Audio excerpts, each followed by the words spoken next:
Alors bonjour à tous et bienvenue à cette autre entrevue. Ouais, mais tu sais, on jase là. Et on va jaser pas mal parce que je tenais à vous présenter un jeune homme qui, moi, m'inspire beaucoup. Et je voulais peut-être vous faire bénéficier de cette expérience-là. Il cumule plusieurs expertises professionnelles.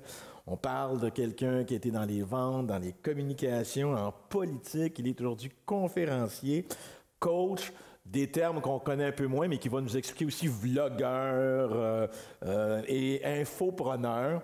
Alors, moi, j'aimerais bien savoir qu'est-ce qui le motive au quotidien. Et si vous faites une recherche sur le web, puis vous tapez Ced ou Cédric Rémy, mais tout le monde l'appelle Ced, vous allez découvrir mon invité. Alors, Ced, bonjour, bienvenue. Salut, Daniel. Ouais, mais si on jase. Ouais, mais tu sais, je suis très content d'être là avec toi, là, tu sais. Moi aussi, je suis très heureux de te recevoir. On se connaît quand même depuis un certain temps. Environ 5-6 ans. 5-6 ans. Ouais. Et malgré ça, j'ai fait des recherches, parce que, tu sais, on fait une entrevue, et ça m'a surpris. En fait, j'ai été surpris de constater que tu avais une mission. Oui. Moi, écoute, j'ai dépassé la soixantaine maintenant, puis je m'en suis donné une mission de façon plus officielle il y a quelques années. Mais toi qui n'as même pas 30 ans, alors de quoi s'agit-il? C'est quoi cette mission-là? Puis pourquoi, surtout, se donner une mission? Bien, je veux te mettre en contexte les différents chapeaux que tu as fait dans la présentation sur moi. Tu sais, c'est vrai, là, je suis conférencier, coach, animateur, DJ. J'en fais beaucoup de choses, mais si je peux le résumer en un mot, c'est entertainer. Moi, ce que je veux, Daniel, c'est pas compliqué. C'est divertir le monde puis rendre toutes les personnes que je rencontre meilleures. C'est une mission bien noble. Ouais. Je dis pas que je vais changer le monde, mais moi, c'est ça ma mission. Faire rire le monde, les divertir, puis leur faire apprendre un petit quelque chose en même temps. Pourquoi pas? Fait que cette mission-là de vouloir les divertir, un peu peut-être aussi les aider, oui, aider les autres, ça fait partie de toi depuis... c'est quelque chose qui s'est toujours habité ou c'est quelque chose qui est plus récent? Ben non, je te dirais que ça fait quand même longtemps que j'aide les gens. Tu sais, c'est comme... Si on peut remonter ça à mon enfance, là, quand... Je le dis souvent, là, j'ai eu une éducation exceptionnelle de la part de mes parents qui m'ont enseigné des valeurs comme le partage, l'amour, le don de soi. Et je pense que c'est littéralement ça qui m'a habité toute mon enfance et même à l'âge adulte en ce moment. Je suis quelqu'un qui est toujours là pour mes amis proches, toujours là pour ma famille. Et là, ben, je le fais un peu dans un cadre professionnel, mais ça me fait plaisir de le faire justement parce que j'ai toujours fait ça. Puis c'est ça qu'on m'a enseigné, donc c'est un peu normal que j'ai décidé de prendre ça puis de l'appliquer à ma façon. En fait, de le retransmettre aux autres. Oui. Parce que ça, ce que tu dis là, quand on regarde, comme je l'ai dit, plusieurs personnes de ta génération, évidemment, tu es sur Facebook, Instagram, Twitter, LinkedIn, Snapchat, YouTube aussi. Ta page web aussi. Mais tu as des contenus assez pertinents. Je trouve que des conseils pratiques. Je regarde là, même des critiques à l'occasion. Est-ce que c'est, j'allais dire, ta façon de changer l'image qu'on a des milléniaux? Regarde, Daniel, je vais te retourner la question. Les milléniaux, ils sont comment, selon toi? Tu le sais, malgré l'écart d'âge, parce que moi, je suis un boomer, nous, on s'entend très bien. Puis j'ai toujours été attiré, moi, du côté des milléniaux, des plus jeunes, parce que je trouve que on a toujours beaucoup à apprendre. On a, nous, à transmettre des choses, mais on apprend en se tenant en échangeant avec des personnes de génération plus jeunes, on apprend beaucoup. Mais c'est pas toujours le cas. Moi, j'ai l'impression que... pour les baby boomers, je ne veux pas faire des amalgames, mais on va dire pour beaucoup de baby boomers, les milléniaux, ça fait un petit peu peur. On ne sait pas trop si on devrait les embaucher. Puis si on les embauche, il me semble que ça va être compliqué. Puis, ça comporte des risques. On a une image, là, nous, en tout cas, en règle générale, les boomers, c'est probablement l'écart d'âge qui fait ça, le temps dans lequel on vit. Bien, la seule chose que j'ai à dire par rapport à ça, moi, je trouve que les milléniaux sont une génération très ambitieuse. Je ne dis pas que les baby boomers ne l'étaient pas, mais on l'est dans un angle qui est complètement nouveau avec l'avènement des technologies, le boom des réseaux sociaux. La manière de communiquer n'est plus la même aujourd'hui qu'elle l'était il y a 30, 40, 50 ans, on en convient tous. Mais je trouve que justement, les jeunes milléniaux ne sont pas juste ambitieux, mais ils veulent, un peu comme je l'ai dit dans ma mission, contribuer à un monde meilleur. Il y en a qui le font d'une manière environnementale, il y en a qui le font d'une manière sociale, il y en a qui le font d'une manière entrepreneuriale. C'est peut-être ça qui font bousculer les choses dans un certain sens, puis qui peut faire peur aux générations plus âgées. C'est sûr, ça peut y avoir un risque pour un employeur d'engager un milléniaux, mais ça peut avoir aussi un risque d'un employeur d'engager un baby boomer aussi. Ouais. Oui, parce qu'il faut quand même dire que les boomers, partout où on est passé, on a fait beaucoup de changements. J'imagine que même nos parents devaient se dire où est-ce qu'ils s'en vont, ces gens-là. Oui, puis non, dans le sens que les baby boomers, puis je pense pas que c'est péjoratif ce que je vais dire, mais les baby boomers ont fonctionné d'une certaine manière pendant 30-40 ans. Ils ont travaillé de cette manière-là, de cette façon-là. Okay. Et là, actuellement, en 2018, 2019, 2020, bien là, on est amené à travailler de manière différente. Et puis, cette différence-là, bien, je l'ai expliqué justement avec les milléniaux, tu sais, c'est vraiment faire preuve de, oui, d'ambition, mais aussi d'être polyvalent. On ne te demande pas juste d'être bon dans une chose, on te demande d'être bon dans plusieurs affaires. C'est ça un peu qu'on nous pousse en tant que milléniaux à faire dans les entreprises aujourd'hui. Et moi, je trouve que c'est un atout parce que oui, c'est bon d'être très bon dans une chose, mais si tu peux l'être dans plusieurs choses puis aider une entreprise ou une organisation à être bon dans plusieurs niveaux, bien, pourquoi pas? Oui. Est-ce que tu penses que... Est-ce que tu vois ça comme, j'allais dire, une nouvelle forme d'entrepreneuriat? Quelque chose qui n'existait pas avant? Toi, te considères-tu comme un entrepreneur? Oui, je me considère comme un entrepreneur, puis je ne veux pas nécessairement, pendant cette émission-là, donner des conseils sur l'entrepreneuriat, mais je pense que les entreprises d'aujourd'hui, justement, ils ont plusieurs facettes. Ils ont un aspect social, ils ont un aspect environnemental, ils ont un aspect aussi de communauté. Moi, je pense que les entreprises qui se démarquent beaucoup ces temps-ci ont une philosophie de développer une communauté.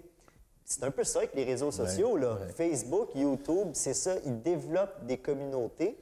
Et quand, que justement, tu peux avoir un aspect où tu intègres ces gens-là dans ta mission, dans tes valeurs, bien, moi, je pense que ça fait en sorte que tu vas avoir une pérennité, que tu vas durer plus longtemps que des entreprises, qu'on ne va pas toutes les nommer, ceux qui ont fermé dans les derniers mois, les dernières années, bien, ont eu de la difficulté à se revitaliser à l'ère d'aujourd'hui, à l'ère moderne. Ce que j'entends qui revient le plus souvent par rapport aux réseaux sociaux, par rapport aux milléniaux, puis même les générations X, Y qui sont beaucoup aussi sur les réseaux sociaux, c'est qu'on a l'impression que cet échange-là humain, comme on fait aujourd'hui, existe moins, que les gens sont derrière leur ordinateur, puis sont isolés chez eux. Puis on a perdu quelque chose. Là. Est-ce que tu es de cet avis-là? Parce que là, tu me parlais de communauté, tu me parles d'échange. J'ai l'impression que ça va un peu à l'encontre d'une idée qu'on se fait, en tout cas, d'une perception qu'on se fait. D'un côté, tu as raison. C'est sûr qu'avec les réseaux sociaux, les manières de communiquer ne sont plus les mêmes qu'avant. Les jeunes ne vont plus jouer au hockey dans la rue, ils vont jouer à des jeux sur Internet, puis ils vont se parler à travers des téléphones, même s'ils sont un à côté de l'autre. Fait que, on peut quasiment rire de ça, même si c'est pas drôle, parce qu'on s'entend, ça pousse une société, une communauté à être plus individuelle, moins en collectivité. Mais d'un autre côté, moi je trouve les réseaux sociaux, le web, si c'est bien utilisé, c'est très bénéfique. Tu vois, on va revenir peut-être à un aspect plus familial. Je veux dire, l'avènement des réseaux sociaux, Skype, tout ça me permet de communiquer avec la famille que j'ai au Venezuela, parce que ma mère vient du Venezuela, en Europe. Je pense que si tu l'utilises d'une bonne manière pour justement te réaliser ou pour juste bien communiquer avec des gens que tu aimes, bien, il n'y a rien de nocif à ça. Fait que, il y a des bons côtés à prendre, il y a des moins bons. Bien, il suffit juste qu'on espère que la société va prendre le bon côté de tout ça. Là. On parlait de relations, d'entrepreneuriat. L'entrepreneuriat en tant que tel ou ton côté entrepreneur, c'est quelque chose qui s'est développé récemment ou est-ce que tu as toujours voulu être entrepreneur ou c'est quelque chose que tu as découvert? C'est quelque chose que j'ai découvert à l'adolescence. si tu reviens à ton enfance, à 15-16 ans, c'est les choix de carrière. Hein? Oui, on est en train de penser à ce qu'on veut faire dans notre vie. Mais c'est tellement tôt, à 15-16 ans, décider ce que tu veux faire dans ta vie. Hein? Oui. Et puis, moi, il y a une chose que je voulais absolument. C'était pas nécessairement un emploi en tant que tel, mais c'était d'être mon propre patron. Okay. Je savais pas le domaine que je voulais m'en aller à 15-16 ans, mais je savais que je voulais être mon propre patron. Mais être son propre patron, c'est un couteau à double tranchant. Je n'étais pas nécessairement au courant de ça à 15-16 ans, mais avec le temps, j'ai appris qu'être son propre patron, c'est tout un défi. Puis effectivement. Tu le sais, hein, Daniel, comment ça peut être à la fois facile, mais difficile. Tu sais, oui, tu travailles de chez toi, souvent au début, quand tu te lances en entrepreneuriat, mais être son propre patron, je pense que c'est le pire patron que tu peux avoir. Tu dois te doter d'une discipline, tu dois te doter d'une éthique de travail, tu dois toujours penser au client avant toi, tu dois faire des sacrifices côté familial, côté amical. C'est pas si facile qu'on puisse, que ce que ça montre en tout cas. Et on voit beaucoup de conférences, devenez entrepreneur, faites de l'entrepreneuriat, comme si ça a l'air facile, puis c'est un jeu d'enfant. Puis ça l'est tellement pas. C'est un défi, mais moi, je savoure ce défi quotidiennement avec les bons et moins bons côtés. Mais justement, tu parles des bons et des moins bons côtés. L'entrepreneuriat, on sait, c'est plein d'obstacles, de questionnements, d'incertitudes. Tu le dis, moi, je dis souvent, ça peut être plein de ouais métiers aussi. Le ouais métier, je vais arrêter. Ouais métier, ça ne me tente plus. Puis il y a plein de monde qui, autant de ta génération que de la mienne, parce que moi aussi, j'ai démarré une entreprise il y a quelques années, qui ont le goût de démarrer des entreprises, mais ils ne le font pas parce que, justement, il y a plein de ouais métiers. Toi, j'imagine que tu en as eu une coupe avant de partir ça, ou tu en as encore des ouais métiers? J'en avais, j'en ai aujourd'hui et je vais en avoir dans le futur. Je pense que se questionner, c'est la plus belle chose qu'on puisse avoir en tant qu'entrepreneur parce que j'enlève rien aux gens qui sont des employés, mais beaucoup d'employés, ils ont un job à faire puis ils ont des objectifs à réaliser pour l'entreprise. Puis, tu sais, ça reste là. Souvent, c'est le même travail qu'ils font du lundi au vendredi, d'année en année. Mais un entrepreneur, il faut continuellement que tu te questionnes. Que tu te renouvelles. Que tu te questionnes par rapport à tes choix, par rapport à ta vie, mais par rapport aussi à ton entreprise, par rapport aux valeurs, par rapport à ce que tu veux offrir, par rapport à ta communauté aussi que tu veux servir. Fait que moi, je trouve que le questionnement, c'est une richesse qu'on peut avoir en tant qu'entrepreneur. Puis c'est sûr qu'il y a des fois, quand ça va moins bien, bien, c'est normal que tu te poses ces questions-là. Ouais. Mais il faut juste que tu gardes le focus. On parle souvent du pourquoi, le pourquoi tu fais ça. Mais si tu gardes continuellement ça dans ton esprit, bien, je pense qu'après ça, les doutes que tu vas avoir, tu vas quand même les avoir. Oui. Mais ils vont passer un peu plus facilement parce que tu vas déjà savoir où est-ce que tu vas t'en aller. Tu parles de questionnement, tu parles de... C'est sûr qu'à tout âge, je veux dire, on a des questionnements, mais dans une période où on débute, où on démarre notre carrière professionnelle, où on débute dans la vie, où on devient un adulte, on prend ses responsabilités, il y a peut-être plus de questionnements, en tout cas. Ils sont sûrement différents d'autres questionnements. Oui. Il y a peut-être des gens qui nous regardent aujourd'hui, il y en a sûrement, de toute façon, il y a des gens qui nous regardent, mais qui se disent « Ouais, mais là, on écoute CERN, puis regarde, je regarde, il y a écoute, DJ, animateur, la politique, le gars, il y a la vie facile. » Tu sais, ça a dû être... Est-ce que dès ton plus jeune âge, je peux dire que tout était bien, puis tout était placé pour que tu en arrives là? Zéro. Si les gens pensent que je l'ai eu facile dans mon enfance, adolescence, et que je l'ai facile aujourd'hui, ben c'est des fausses perceptions. Ça n'a pas toujours été rose, là. Ouais. Puis même dans les dernières semaines, j'ai été confronté à des défis puis des problématiques qui ont été assez stressantes pour moi. Mais si on remonte, mettons, à 5-6 ans environ, où c'était vraiment un moment très sombre dans ma vie, j'étais alors 17-18 ans, étudiant au cégep. Okay. Je savais pas trop où ce que je m'en allais. Je savais que je voulais être mon propre patron, mais je savais pas dans quoi. Puis j'avais une certaine pression, pas de mes parents en passant, mais j'avais une pression de faire comme mon père et mon grand-père, oui. C'est-à-dire carrière dans, dans les communications, télé, radio, etc. Ça doit être difficile parce que tu portes, tu portes un peu le nom des générations, puis ton grand-père était très populaire, un bon animateur, ton père aussi. Puis là, ça doit être un fardeau, ça aussi, de se dire, est-ce que c'en était un pour toi?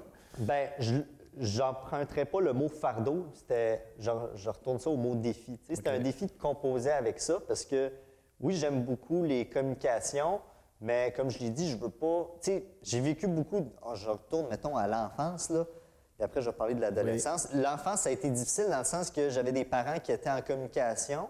Donc, tu avais des années up, des années down, up, down, up, down. Tu sais, j'avais des années où j'avais la PlayStation comme cadeau de Noël. L'abondance. Oui, puis d'autres années où on mangeait comme quasiment du craft dinner puis des pâtes pas mal. Tu sais.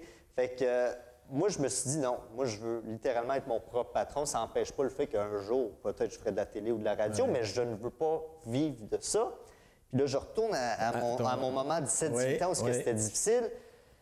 Dépression majeure. J'ai été diagnostiqué dépression majeure par un psychiatre. Donc, j'ai abandonné les études. J'ai été dans l'alcool et la drogue. Ça allait vraiment pas dans ma vie. Puis les gens ils me posent souvent la question, « Ouais, mais c'est vrai que c'est quoi qui allait pas? » C'est difficile à expliquer quand tu es atteint d'une maladie mentale. Et je veux pas trop parler de ça, mais dans tous les aspects de ma vie, ça allait pas, là. Scolaire, travail, familial, amical, amoureux, confiance en soi, était complètement à terre. Puis en 2012, justement, il y en a qui pensaient que 2012, c'était la fin du monde, mais moi, je pensais littéralement que c'était la fin de mes jours. Je dis ça bien humblement parce que j'étais ces antidépresseurs, puis je continuais à prendre de l'alcool, puis des drogues, puis je m'en allais vraiment nulle part. Pas beaucoup d'estime de toi, j'imagine. Pas beaucoup d'estime de moi, exactement. Fait que c'est vraiment à travers un cheminement, quand j'ai justement commencé à m'intéresser au développement personnel, que là, ça a comme changé. Puis il y a eu un matin que je me suis réveillé, je pense que c'était en début 2013, je me suis réveillé, je suis allé à la salle de bain, j'ai vu ma bouteille de capsule d'antidépresseur, je me suis regardé dans le miroir, puis là, j'ai dit, là, ça va faire. J'ai jeté ça dans les poubelles, je me suis regardé dans les yeux, puis je me suis dit, là, ta vie va changer, ça. Puis ce déclic-là, c'était fait par, tu parles de croissance personnelle, c'était fait par... C'est plate, il n'y a pas une phrase, il n'y a pas un conférencier, il n'y a pas quelque chose de magique. Qu'est-ce qui a fait là, que tout d'un coup, tu as dit... Mais j'étais dans un processus de développement personnel. J'avais fait une thérapie, puis j'étais allé un peu partout en Amérique du Nord voir des conférences.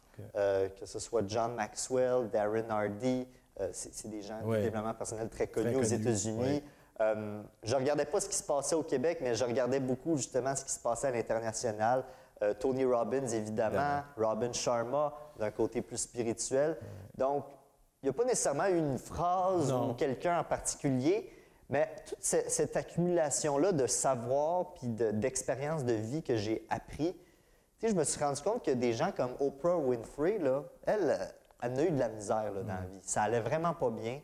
Puis on peut dire la même chose de plusieurs autres vedettes internationales. On s'imagine pas ça des fois quand on voit, c'est pour ça que je te posais la question tantôt, quand on voit quelqu'un qui, tout d'un coup, dans une bonne passe, puis ça va bien, on a du mal à s'imaginer que cette personne-là a passé par un chemin qui est peut-être celui d'une personne actuellement qui nous écoute puis qui se dit aujourd'hui, hey, moi ça va mal.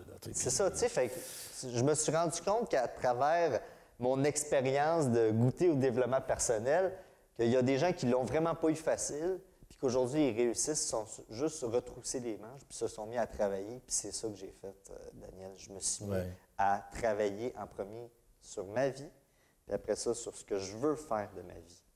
C'est ça qui fait que depuis 2013, bien, ça va quand même bien. Puis tu sais, j'ai été adolescent, évidemment. Tout le monde était adolescent. Puis peu importe, je pense, la période de notre vie ou la décennie dans laquelle on était né, l'adolescence, c'est une grosse période de questionnement.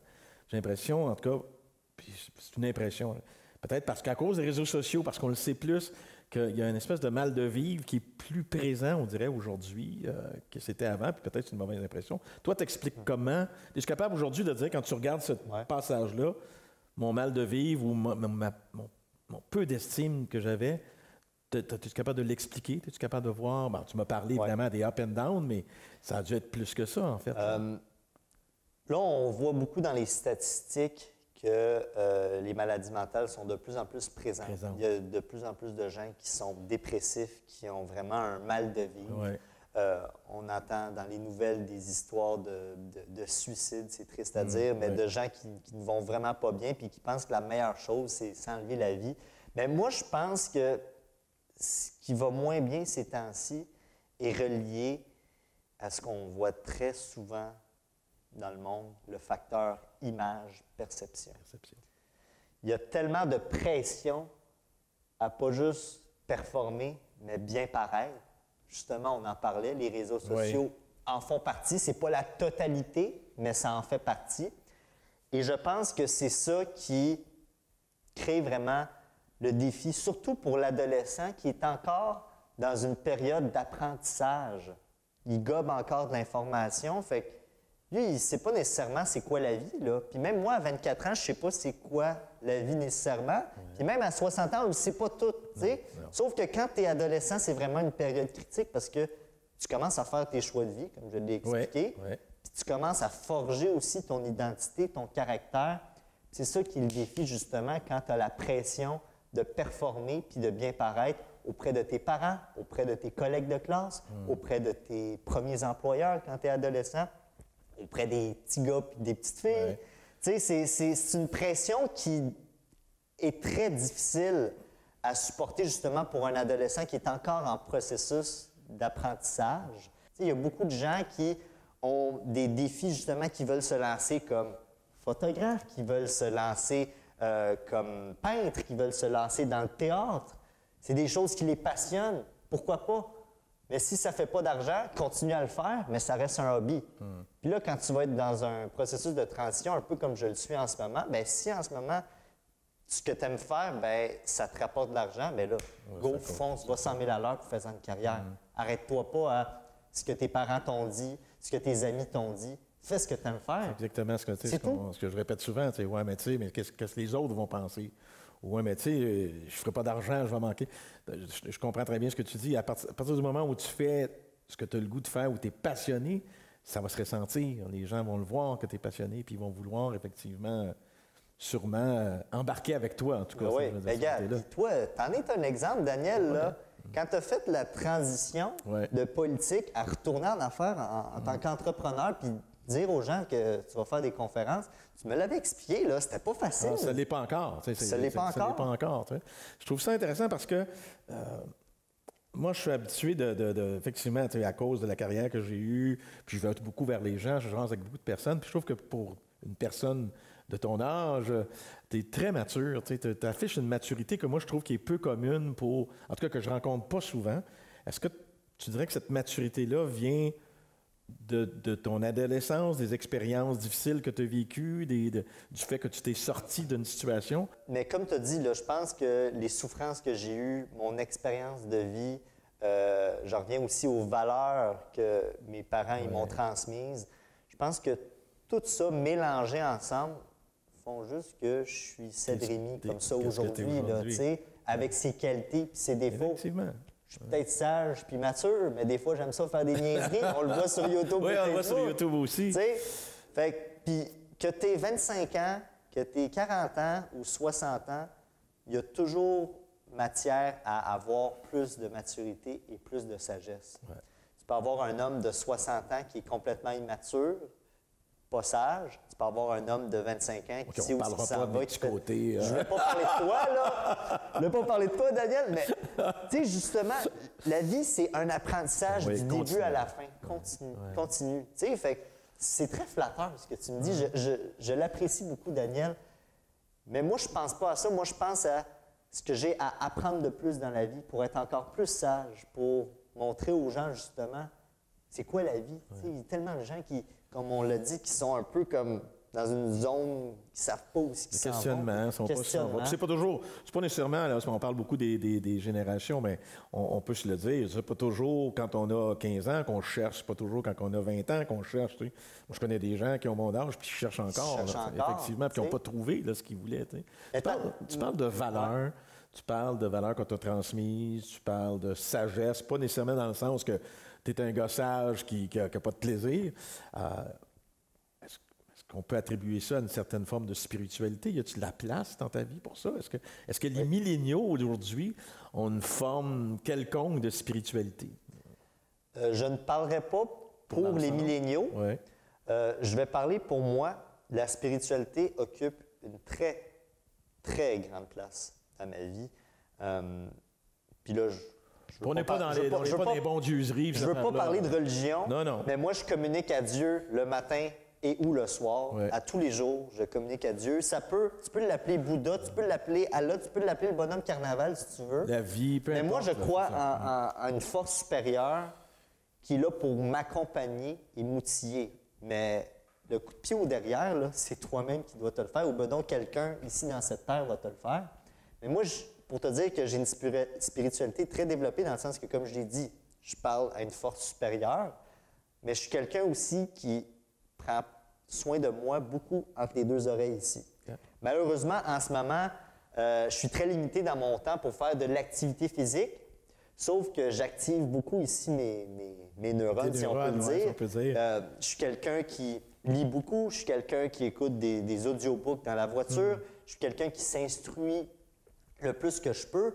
Puis justement, je pense que cette spiritualité-là, ben, tu la développes en faisant travailler tes neurones. Puis je suis quelqu'un aussi qui fait de la méditation, qui prend des moments pour me faire plaisir, c'est-à-dire aller au spa, me faire masser. Puis je pense que justement, quand tu fais ce genre d'activité-là, ben, ça te permet de connecter plus avec ton intérieur. Fait que, oui, on peut dire que j'ai quand même une spiritualité.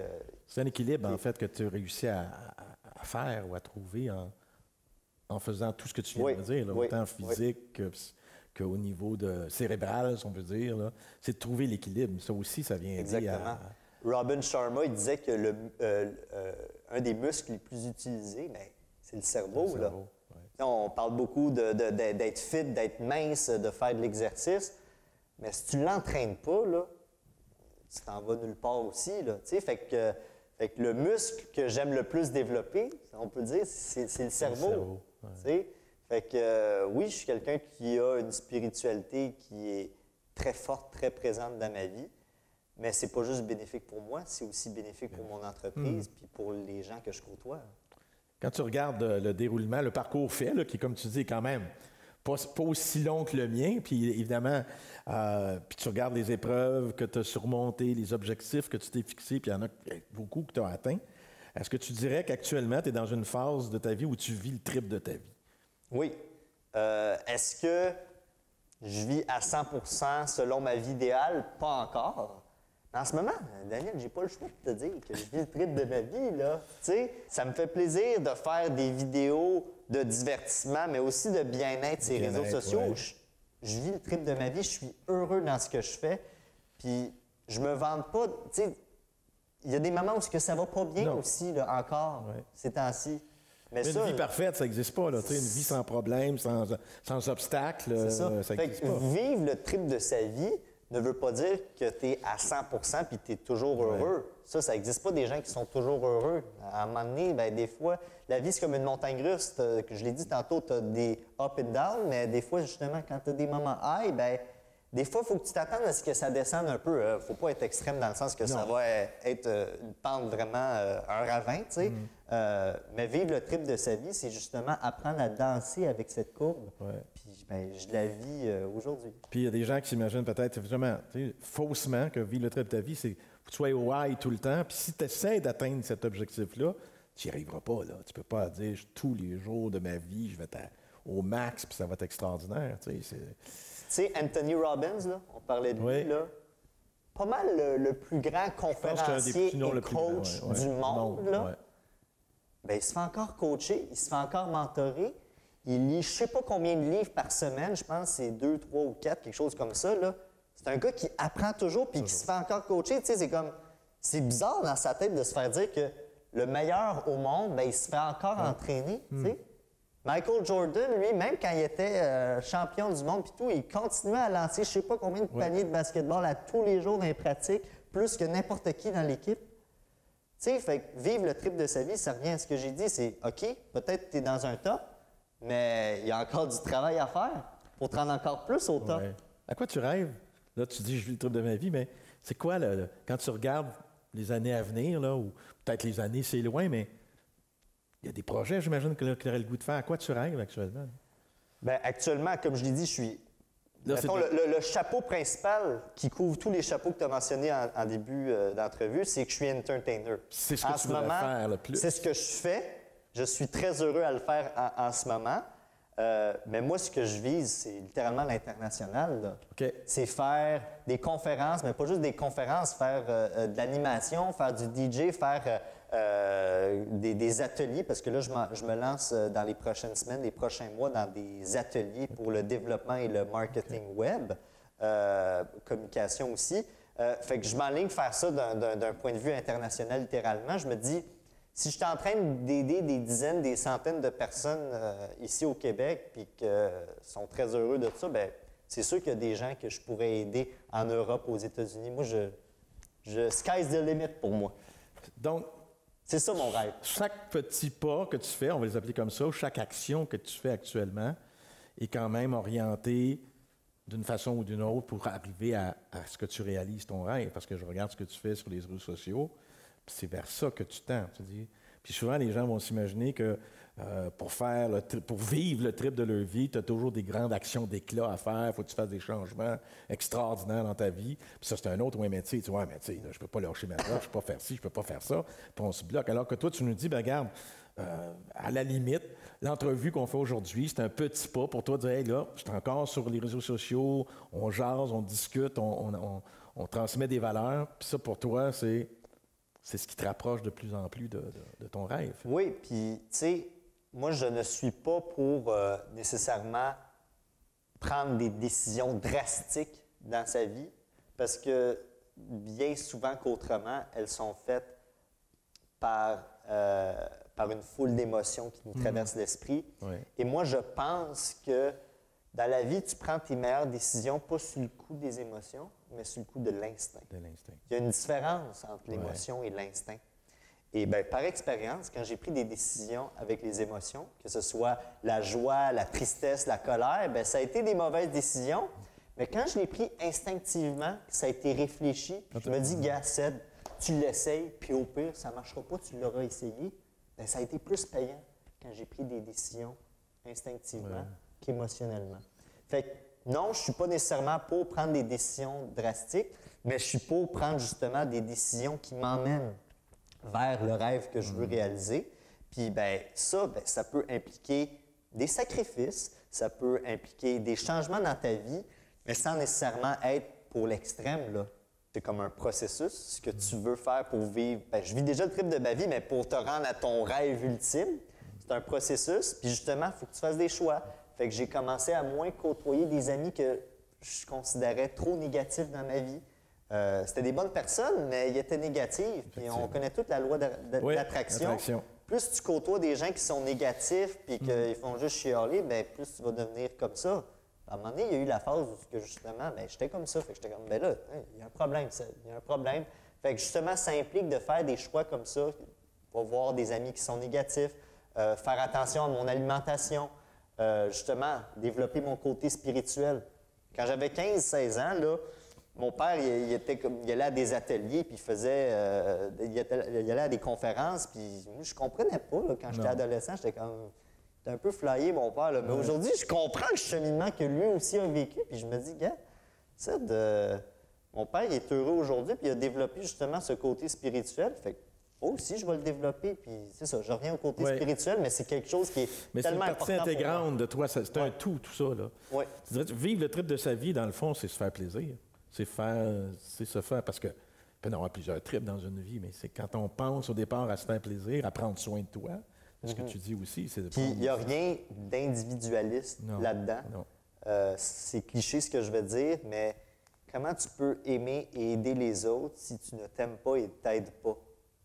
Tu sais, moi, c'était un peu ça, là, justement, dans mon adolescence, que je l'ai dit, là, moi, j'ai toujours voulu aider les gens dans mon entourage, mais oui, je les aidais, mais ici, là, ça t'oubliais quelqu'un quelque part. T'oubliais la personne la plus importante. C'est moi, c'est ça. Toi. Donc, tu ne peux pas aimer et aider efficacement les autres si tu ne le fais pas à toi-même. Effectivement. Fait que c'est quelque chose que j'applique à mon quotidien. Puis des fois, je me rends compte que justement, je suis très dur envers moi-même. Puis c'est comme de l'auto-sabotage que je fais. Puis là, je prends conscience de ça. Puis je fais comme, OK, ça, non, c'est comme, calme-toi un petit peu. Et là, j'essaye de justement pas être trop dur envers moi-même quand j'ai, pas des échecs, mais mettons des expériences de vie. Mais en même temps, justement, quand j'ai un petit accomplissement, ben je me récompense aussi. Puis je récompense les gens que j'aime aussi parce que, oui, en ce moment, mon entreprise, ben je suis tout seul. Tu sais, je fais la comptabilité, je fais tout. Mais en même temps, je veux développer une communauté, puis il y a des gens qui m'aident dans cette communauté-là. J'ai des amis, Sébastien, Pierre-Luc, mon père, ma mère. Il y a des gens qui sont là pour m'aider aussi. Tu sais, fait que c'est normal que dans ce processus-là, oui, bien que mon entreprise soit solo, bien, je me fais aider par des gens que j'aime beaucoup. Puis moi, justement, je veux les aider aussi. Fait que c'est comme du donnant-donnant. Tu peux pas tout faire tout seul.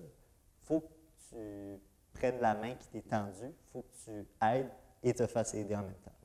Si on veut justement suivre ton évolution, bénéficier quand même d'une certaine expertise, en tout cas de des conseils ou de te voir aller, où est-ce qu'on va? Qu'est-ce qu'on fait si on veut suivre Ced Rémy? OK, je suis partout, là. On s'entend Facebook, Twitter, Snapchat.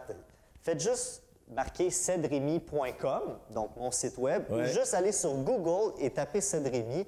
Je pense que c'est la meilleure manière de me rejoindre. Parce que sinon, moi, je suis partout sur les réseaux sociaux. Vous pouvez même envoyer un pigeon voyageur chez moi, je vais répondre avec un autre message. Mais le plus facile, Daniel, c'est cedremy.com. Cedremy.com. Hey, Ced, merci beaucoup de ta générosité. Bien, merci à toi, merci Daniel. Merci de ton partage, surtout pour que les gens qui nous regardent. Je pense qu'on a aujourd'hui, en tout cas, c'est pas une leçon de vie, mais un espoir de dire oui, peu importe l'âge, il y a moyen de faire avancer nos projets, il y a moyen d'avoir du rêve. Et écoutez, mesdames, messieurs, mon nom est Daniel Raté. Je vous invite à laisser vos commentaires juste en dessous. Ici, là, vous allez pouvoir voir, il y a une case. Vous pourrez nous dire ce que vous pensez de cette entrevue-là. Peut-être même nous suggérer des gens que vous souhaiteriez voir Daniel, en entrevue. Je vais leur dire aux gens ici qui nous regardent, là, c'est quoi le trip de votre vie? Mettez-les dans les commentaires. Je serais vraiment intéressé à voir c'est quoi le trip de vie des gens qui nous écoutent. Puis ça va me faire plaisir d'y répondre. Super idée. Merci. À la prochaine.